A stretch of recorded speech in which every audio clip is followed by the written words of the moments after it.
Alright, time for take 2. Hello Internet, I'm Exavo. Wow. Alright, that was stupid, but I'm not going to start over. I tried this already, and then this is the second video for the Mists of Pandaria analysis, class analysis videos, where I'm going through here on Wowhead and looking through all these. Yeah, on the first one it ended up turning into a pretty generic, like, which one I think is better, blah blah blah blah blah, and yeah, it was boring. The point of these videos is to really talk about the mechanics and how things are balancing out. So now that I'm back in the zone, hopefully this goes better. I'm going to try again, and unlike my last video, I'm going to try to be a little more to the point in this one, but I have difficulty with that. We'll see how it goes. Alright, jumping right into this. There, that was the jump. Between these ones, this is all all about your opener and stealth related. This one makes your opener cost no energy. This one makes it so your opener can be a cheap shot, ambush, and garrote, since it breaks 3 seconds after you deal damage or after you take damage. I think most people are going to want to take this because while 25% damage bonus on your first ambush would be good, it would increase your damage output. The problem is, and the movement speed by 20% sounds good, but we already get class. We already get, what is it here? Fleet-footed, so we already get 15% movement speed built into the class. So we really do not need, that's only going to increase your speed by 5%. Well, stealth is not a big deal. And the damage of your ambush, obviously 25% more. That's not bad. That's going to do some decent damage, especially when you're in like Shadow Dance. But I think Set Refuge is a clear winner because you can get just when you're stealth, just when you attack, you can get like I said, you can get a cheap shot, or you'd probably want to do a different order. You'd probably want to go like ambush, garrote, cheap shot, or something like that. I don't know. Probably not, because then I don't know. Never mind. But the point is, this one you can get like multiple opening moves, those really powerful ones from stealth in a row. Or if someone does an AoE that would normally break you out of stealth, you're still in stealth for 3 seconds, so you have time to still get an opener. So that's really good. The next tier is just basic damage mitigation or a ranged interrupt and slow. I don't know. That'd be handy, but I don't think it's going to be a big deal, considering what I plan to go for burst at speed, so I don't think I'll have trouble getting on target. You'll probably want to go Nerve Strike for this, simply because with combat readiness you have 50% damage reduction. Basically, you have the potential for 50% damage reduction for 20 seconds out of 2 minutes, whereas with this you have the potential for 50% damage reduction for 6 seconds out of 20 seconds. So there's a much higher potential uptime for Nerve Strike than there is for combat readiness. So really, if you're going to go for a damage reduction thing, you're probably going to want Nerve Strike, unless you don't plan to stun your target a lot, and just use like Recuperate, that kind of stuff. Then maybe combat readiness will be better, but I think Nerve Strike is just going to be a lot more, just a lot easier. Next tier, more survivability stuff. Most people will probably take Leeching Poison. You cannot blame them because cheat death, 3 seconds of low damage right before you're going to die. Not a big deal. Elusiveness, you'll take 30% less damage after you use Feint. Let's check, does Feint use energy? Yes, it does. Probably not worth it. Global cooldown and energy. Why would you want that when you can just use your regular attacks and constantly heal yourself from the damage you are doing? It does not seem logical to take anything aside from Leeching Poison in this tier. Next one, this is where things have really changed for the rogue. In Cataclysm, rogues had really good burst, really good sustained damage, good CC, good survivability, and good utility. So this is where you're really having to choose between survivability to reset your evasion, cloak, sprint, and vanish. Choosing between your utility, your Shadow Step to get on target for a kick or to do damage or whatever you want to do, or your survivability or mobility, where you're going to increase your movement speed by 70% for 4 seconds, no cooldown, but big energy cost, and immunity to slows.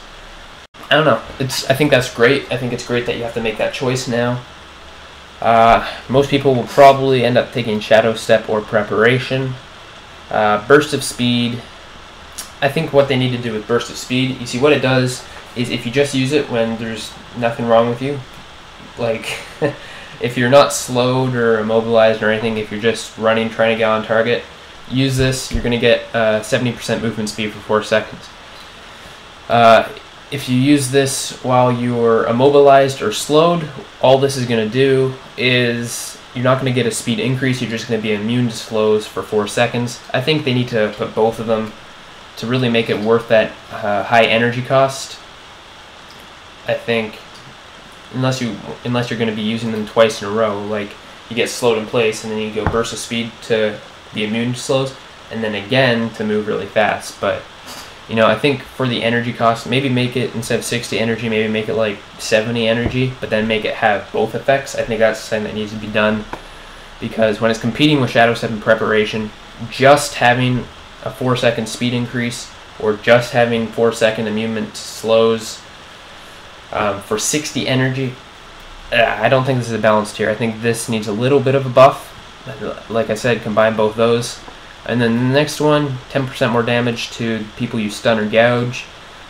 Kidney Shot, Poison, basically 5 procs, and they will get stunned for 4 seconds. I can see a lot of people picking this because a lot of rogues, now with rogues having all the PvE talents built into one spec, so you don't have to, so it's not like where they're going to opt out of certain things. A lot of rogues are probably going to end up now using, they have to like balance out using Slice and Dice, Rupture, and of course the damaging ones, like the main damaging one like Eviscerate or Venom, and then they also need to worry about Recuperate and Kidney Shot. So this is going to make so they don't have to worry about one of those. Same with Leeching Poison. If you use Leeching Poison, maybe you don't need Recuperate, but you probably don't want to use both, because then you're sacrificing saying like Deadly Poison or something, and that does quite a bit of damage. And then there's Dirty Tricks, which I think is going to be fantastic when paired with Burst of Speed. Because what you can do, basically, if Frost Mage freezes you or saying, or if you just need to quickly get on target before someone uses some really either a powerful spell on you or a self-heal, that kind of thing, use this, either run fast or be immune to slows, and then with Dirty Tricks you can gouge them for free, no energy cost. Then you can wait a second for your energy to regeneration or to regenerate. My grammar is great. So Burst of Speed, Dirty Tricks is going to be a good combo. And then there's Shuriken Toss, which is basically it's just a very cheap energy cost ranged way to get combo points. I don't think it's going to be saying you want to reliably use for damage. I think it's just for those moments when you get for when you're running to a target and you want a Kidney Shot as soon as you get there, but maybe you're a combo point short, and so you just use this on your way there, and then when you get there you get the full effect, that type of thing.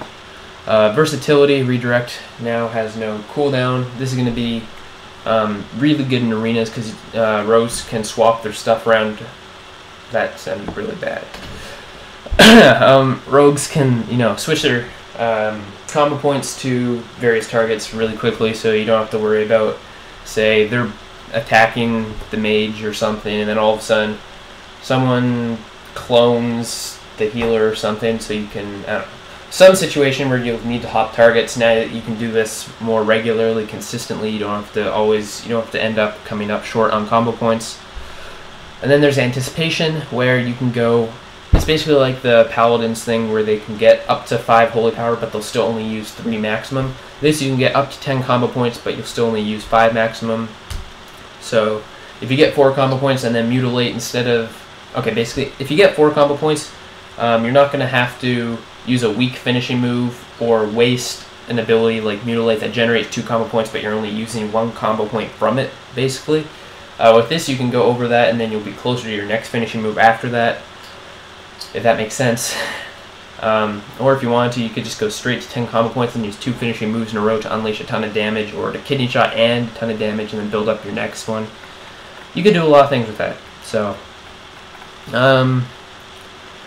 so those are the talents. I think for the most part it's pretty balanced. I think Subterfuge is the clear winner here. Nerve Strike, maybe Deadly Throw. It's really helpful to interrupt from long range. I don't know. Oh, the interrupt is a lot longer. 6-second interrupt. This is basically counterspell for rogues. So this could actually be really useful. It's not. Jeez, man, this is no joke. Huh. Deadly Throw and Shadow Step combination could be brutal. You could Deadly Throw a healer from pretty far away, interrupt them for 6 seconds. They start casting again. You can Shadow Step kick them. Yeah. There's a lot of choices, a lot of customizability. Customizability, is that a word? Or it sounds like it has too many suffixes. Oh well. There's a lot of ways to customize this and make it play to your liking, and I think it's looking very balanced, especially having to choose between your utility and your survivability and your mobility. Although I think the mobility here needs a buff. I think that's the main thing that needs to be focused on for rogues here, is a buff to burst of speed. Because it's really pathetic to be straight. Well, not really pathetic, but it could be better, especially when you're paying 60 energy for it. It doesn't really compete with Shadow Step or Preparation, so yeah. It'll be good in like Warsong Ultrasen for flag carrying, but I don't think it'll be good in arenas unless it gets both those effects combined into mushed into one.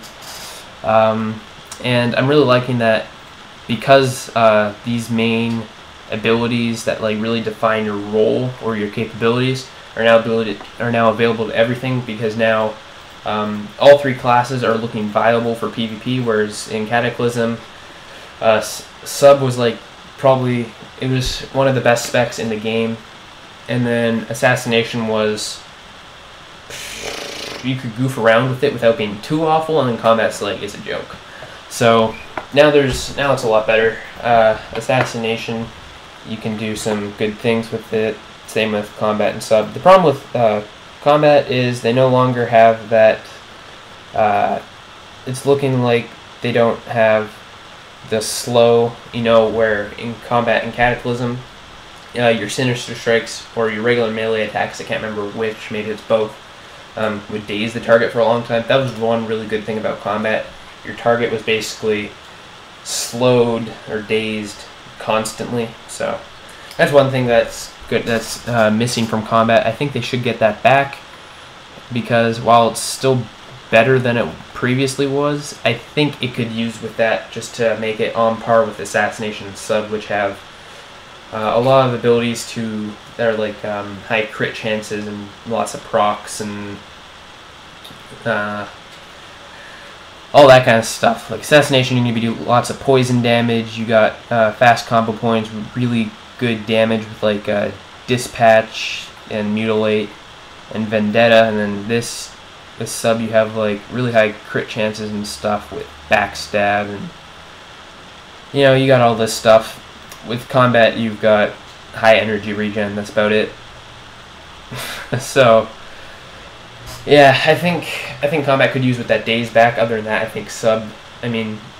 think rogues are looking fantastic. It's nice to see that's all balanced out, and it's not just one spec. This is the only viable spec. It's like you can really play how you want. So on the rogue field, it's looking like Blizzard has Mists of Pandaria is looking like a success for what Blizzard was intending to do, which is make playstyle entirely up to you rather than up to what's best, because there is no best, really. There's best for certain situations, but really this all comes down to how you want to play the class, and you have to.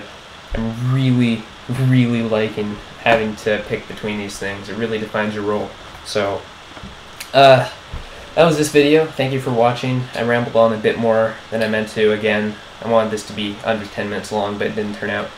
So let me know what you think about the class and the talents and everything discussed in this video in the comments. Feel free to leave me any feedback, and I hope you have a terrific day. Thanks for watching. Bye.